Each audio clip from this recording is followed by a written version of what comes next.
তার খদ্দের স্বয়ং মোড়ল মশাই, সে কি আর খুশি না হয়ে পারে? আমার বাবুর সে ভাগ্য তো নেই। হ্যাঁ গো নগেনদা, মোড়ল মশাই খাঁটি জিনিস খেতে খুব পছন্দ করেন।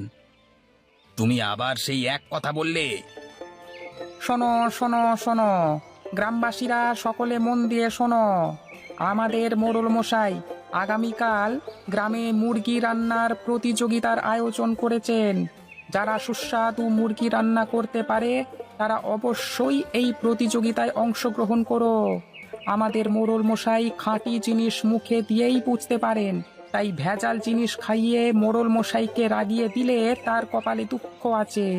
আর যদি খাঁটি জিনিস খাইয়ে মোড়ল মশাইকে তৃপ্ত করতে পারেন, তবে মোড়ল মশাইয়ের তরফ থেকে নগদ 2000 টাকা পুরস্কার দেওয়া হবে। শোনো শোনো শোনো। গ্রামে মুরগি রান্নার প্রতিযোগিতা? বাবা, এটা তো দারুণ ব্যাপার। আমি আজই গিন্নিকে গিয়ে বলি রান্নার প্রস্তুতি নিতে। সাবধান নগেনদা, কি বললো শুনতে পেলে তো? ভেজাল জিনিস খাওয়ালে কিন্তু খবর আছে।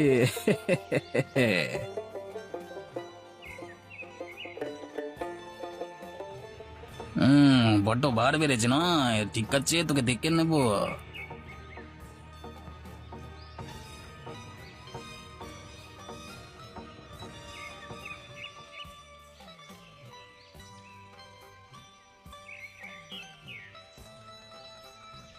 গিন্নি, ও গিন্নি, কোথায় গেলে?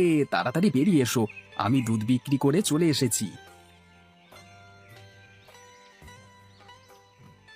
ওগো, তুমি চলে এসেছো? এইদিকে আমারও জল খাবার প্রস্তুত। আমি আজকে তোমার জন্য গরম গরম ফুলকো লুচি আর মিষ্টি ডাল করেছি। বলো কি গিন্নি, শুনেই যে আমার জিভে জল চলে আসছে। ঠিক আছে, আমি বরং হাত মুখটা ধুয়ে আসি, তারপর খেতে খেতে কথা হবে, কেমন? বেশ, তুমি হাত মুখ ধুয়ে ঘরে এসো, আমি খাবার বাড়ি।